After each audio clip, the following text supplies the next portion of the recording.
सभी को मेरा नमस्कार। आज है 5 दिसंबर। तो आज के वीडियो का टॉपिक है पॉलिटी यानी भारत की राज्य व्यवस्था।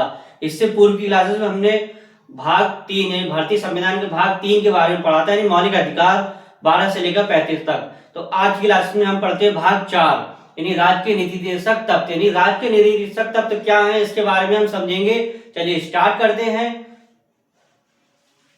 तो बात हो रही है भाग 4 की। यानी भाग 4 क्या है, तो भाग 4 में राज्य के नीति निर्देशक तत्व दिए गए हैं। कहां से कहां तक? आर्टिकल 36 से 51 यानी अनुच्छेद 36 से लेकर 51 तक। यानी और राज्य के नीति निर्देशक तत्व लिए कहां से गए, तो आयरलैंड के संविधान से। क्वेश्चन यहां से पूछा जाता है कि राज्य के जो नीति निर्देशक तत्व हैं किस देश के संविधान से लिए गए हैं, तो किस देश के संविधान से लिए गए? आयरलैंड के संविधान से राज्य के नीति निर्देशक तत्व लिए गए हैं। तो सबसे पहले पढ़ते हैं आर्टिकल 36 यानी अनुच्छेद 36। तो अनुच्छेद 36 क्या है? राज्य शब्द की परिभाषा। यानी कि अनुच्छेद 36 में क्या दिया गया है, तो अनुच्छेद 36 में आपका दिया गया है राज्य शब्द की परिभाषा। तो राज्य शब्द की परिभाषा क्या होगी? राज्य शब्द की परिभाषा वही होगी जो हमने इससे पूर्व क्लासेस में अनुच्छेद किसमें 12 में पढ़ाया था। तो राज्य शब्द की परिभाषा अनुच्छेद जो 12 में दी गई है वही राज्य शब्द की परिभाषा मानी जाएगी। यानी कि राज्य शब्द की परिभाषा वही होगी जो अनुच्छेद 12 में बताई गई है। इसके बाद आता है अनुच्छेद 37 आर्टिकल 37। तो आर्टिकल 37 क्या कहता है?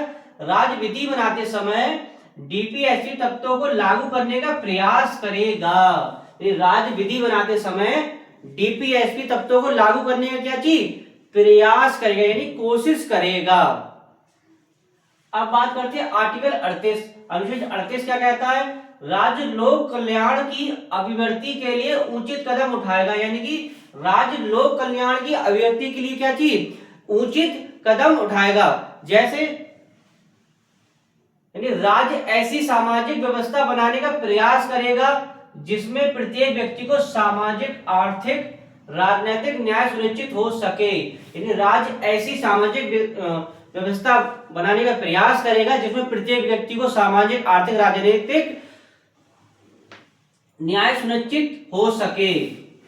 अच्छा, अब बात करते हैं आर्टिकल 39 के। आर्टिकल 39 क्या है? तो आर्टिकल 39 क्या कहता है कि राज्य प्रत्येक स्त्री व पुरुष के लिए आजीविका के साधन उपलब्ध कराने का प्रयास करेगा। यानी कि राज्य प्रत्येक स्त्री पुरुष के लिए आजीविका के साधन उपलब्ध कराने का क्या चीज? प्रयास करेगा। क्या करेगा? प्रयास करेगा, कोशिश करेगा। अच्छा, आर्टिकल 39 के कुछ सब आर्टिकल हैं। तो सब आर्टिकल क्या है? तो सब आर्टिकल आपके दिए गए जैसे कि पुरुष व स्त्री के लिए समान कार्य हेतु समान वेतन देने का प्रयास करके दिया गया अनुच्छेद 39 के घ में। यानी क्वेश्चन यहां से पूछा जाता है पुरुष व स्त्री के लिए समान कार्य के लिए समान वेतन देने का प्रयास अनुच्छेद किसमें दिया गया है? अनुच्छेद 39, 38 का, 39 का, 39 घ। तो ऑप्शन क्या लगाएंगे? 39 घ। यानी स्त्री या पुरुष के लिए समान कार्य के समान देने का वेतन देने का प्रयास अनुच्छेद 39 घ में दिया गया है। इसे आप लोग याद कर लीजिए। अच्छा, इसी के साथ 39 का में क्या? राज्य समान न्याय और निःशुल्क विधिक सहायता कराने का प्रयास करेगा। यानी कि राज्य समान न्याय और निःशुल्क विधिक सहायता देने का प्रयास करेगा। किस संविधान संशोधन के द्वारा जोड़ा गया? ये 42वें संविधान संशोधन 1976 के द्वारा। क्वेश्चन यहां से पूछा जाता है कि एक समान न्याय और विधिक सहायता देने का प्रयास किस संविधान संशोधन के तहत जोड़ा गया? तो 42वें संविधान संशोधन 1976 के द्वारा।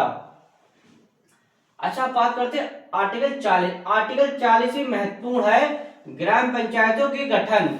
यानी कि आर्टिकल 40 क्या कहता है? आर्टिकल 40 आपका कहता है ग्राम पंचायतों के गठन। यानी ग्राम पंचायतों गठन के बारे में किस अनुच्छेद में दिया गया है? अनुच्छेद 40 में। क्वेश्चन सीधे सीधे पूछ लेता है वनडे एग्जाम में भी कि ग्राम पंचायतों गठन का वर्णन किस अनुच्छेद में दिया गया है? तो अनुच्छेद क्या लगा? अनुच्छेद 40 में। अच्छा, अनुच्छेद 40 के बारे में पढ़ते हैं। राज्य का यह कर्तव्य है कि ग्रामीण व शहरी विकास हेतु स्थानीय स्वशासन का गठन करे। यानी कि राज्य का क्या है? कर्तव्य है कि ग्रामीण व शहरी विकास हेतु स्थानीय स्वशासन का गठन करे। किस अनुच्छेद में दिया? अनुच्छेद 40 में दिया गया है। अब बात करते हैं अनुच्छेद 41। अच्छा, अनुच्छेद 41 में क्या दिया गया है? अनुच्छेद 41 है कुछ दशाओं में काम, शिक्षा, लोक सहायता उपलब्ध कराना राज्य का कर्तव्य है। यानी कि कह सकते हैं कि राज्य विधवा, अनाथ, दिव्यांग लोगों की पेंशन व रोजगार की सुविधा उपलब्ध कराने का प्रयास करेगा। यानी कि राज्य विधवा, अनाथ, दिव्यांग लोगों की पेंशन देने का क्या चाहिए, प्रयास करेगा। यानी पेंशन के बारे में दिया गया किस आर्टिकल में, अनुच्छेद 41 में।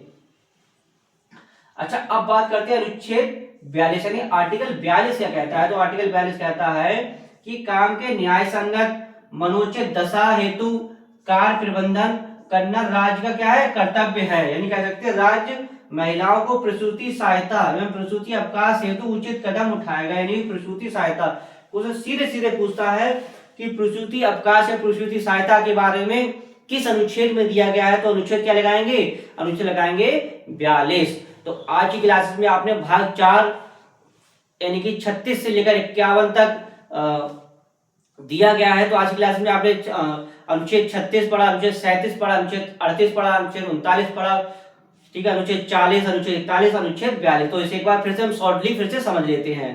तो अनुच्छेद 36 में क्या है, राज्य शब्द की परिभाषा। अनुच्छेद 37 में क्या है, राज्य विधि बनाते समय डीपीएसपी तत्वों को लागू करने का प्रयास करेगा। अनुच्छेद 38 राज्य लोक कल्याण के व्यक्ति के लिए उचित कदम उठाएगा।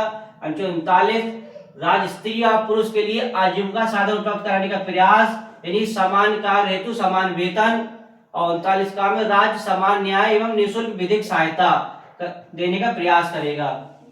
और आर्टिकल 40 ग्राम पंचायतों का गठन। आर्टिकल 41 कुछ दशाओं में काम, शिक्षा, लोक सहायता उपलब्ध कराने का राज्य का कर्तव्य यानी पेंशन के बारे में दिया गया है। आर्टिकल 42 में काम के न्याय संगत मनोचित दशा हेतु कार्य प्रबंधन कराना राज्य का कर्तव्य है।